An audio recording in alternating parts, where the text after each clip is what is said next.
There's so many great stories out there. This world we're in of sports provides so many great stories. Yeah. And we've got this crazy one with primetime, Deion Sanders. It's interesting. It is, right? like look at these numbers. According to ESPN, the Colorado State game, not exactly enormous brands, is the most streamed college football game in the history of the network in the regular season. Now, I know there wasn't a lot of streaming back in the 70s and 80s, but also 9.5 million viewers, the most watched late-night college football game ever on ESPN. Every SEC game, beat it.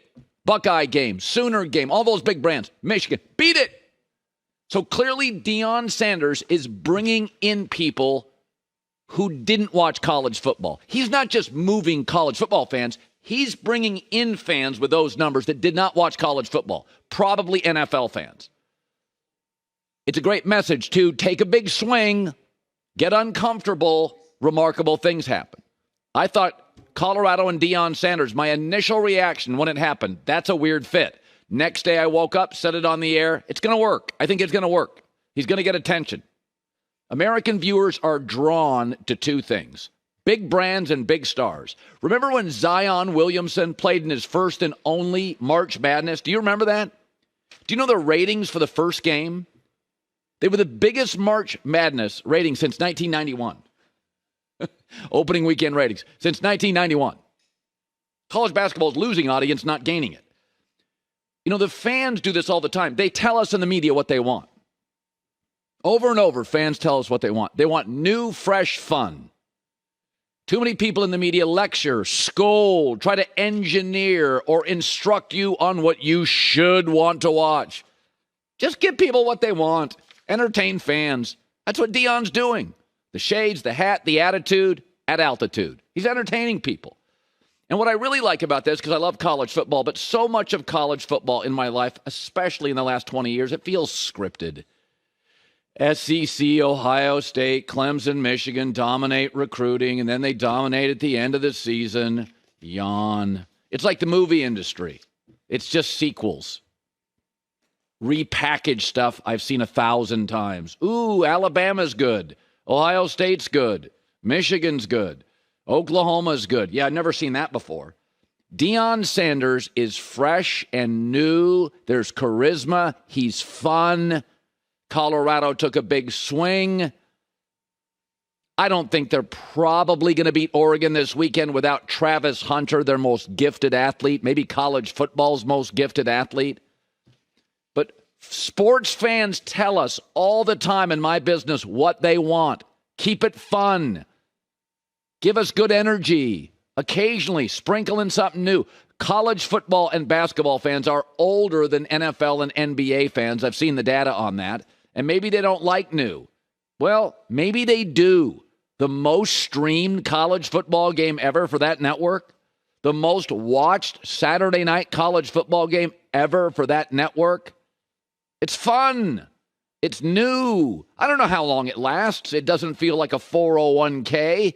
Don't touch it forever. And then you wake up one day and 25, 30 years later, it gives you something great. It doesn't feel like Joe Parr, Bobby Bowden. It doesn't. Who cares? Dating's fun, too, not just marriage. I think it lasts 4 or 5 years. Maybe he goes to the NFL. Maybe it's a couple years. I saw a piece of video yesterday. Deion's like telling his kid, you're not going pro yet. You're not going pro. Hey, I'm here for it.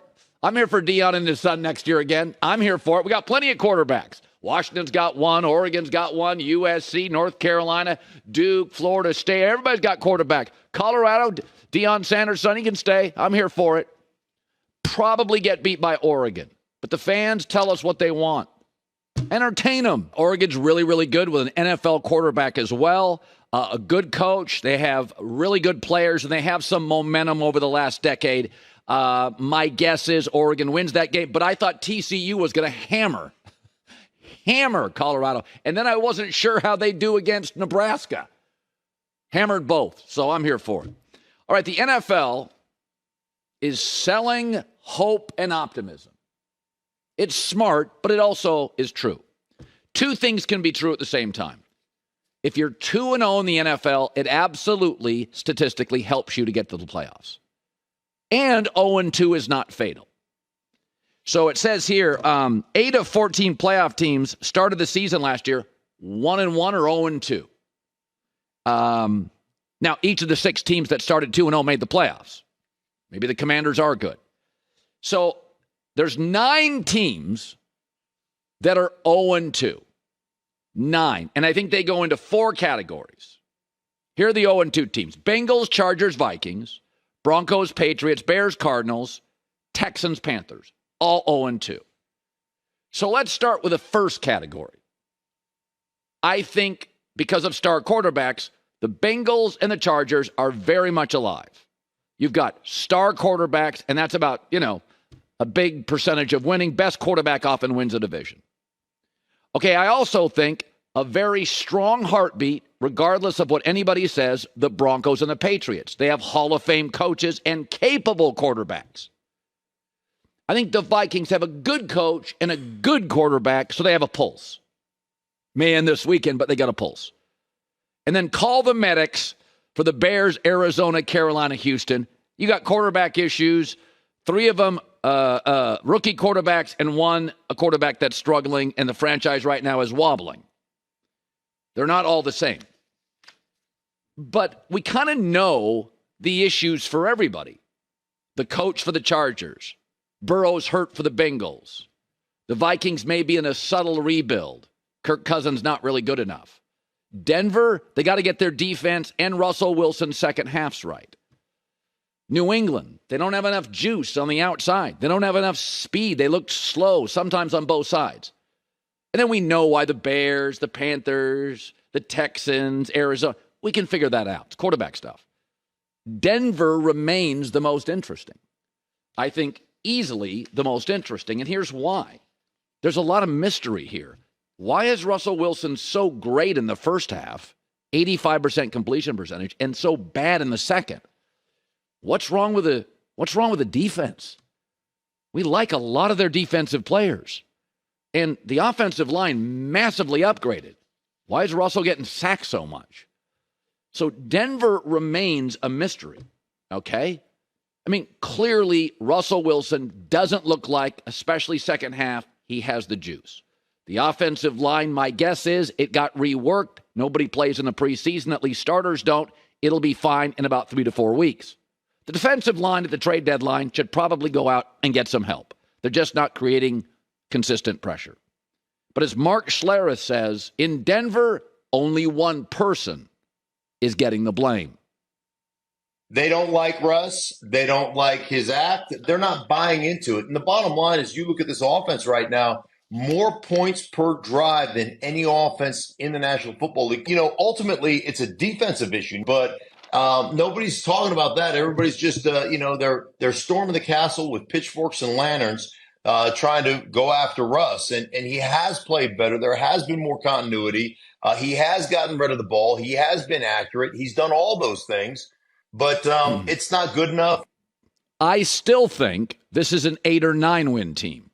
I went into the season thinking they were probably a 9 and 10 win team, but losing to the Raiders, a division rival, Devontae Adams, Max Crosby, it's not the end of the world. Offensive coach. A couple years ago, Chargers went in week 3, beat the Chiefs at Arrowhead. It happens. Division rival, capable quarterback.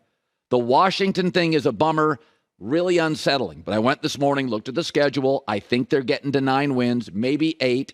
This was a bad team last year. They don't look like a bad team right now.